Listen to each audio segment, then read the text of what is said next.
This deal have already been said. I do want to be recorded for history's purposes before I know what is going to happen in regards to this if it goes through.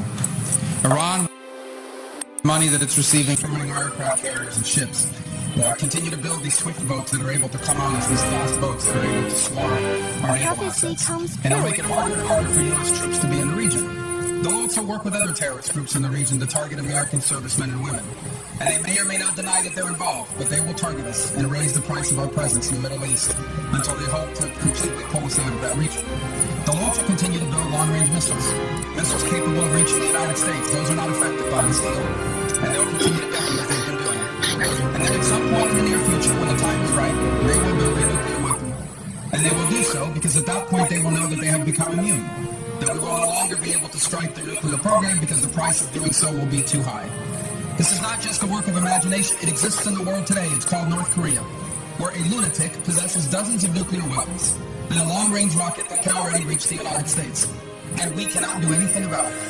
An attack on North Korea today would result in an attack on Tokyo, or Seoul, or Guam, or Hawaii, or California. And so the world must now live with a lunatic in possession of a nuclear weapons.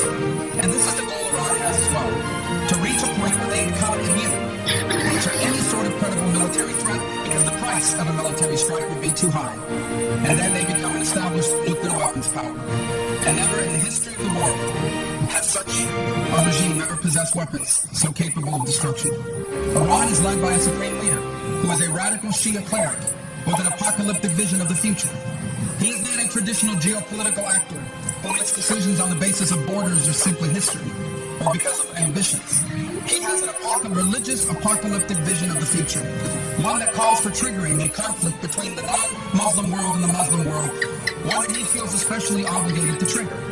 And he's going to possess nuclear weapons. This is the world that we are on the verge of leaving our children to inherit, and perhaps we ourselves will have to share it.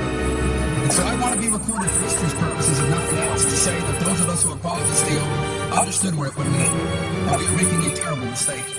And I fear that the passage of this deal will make it even harder for us to prevent it. And I hope that there's still time to change our minds, but here's the good news. Iran may have a supreme leader, but America does not. In this nation, we have a republic.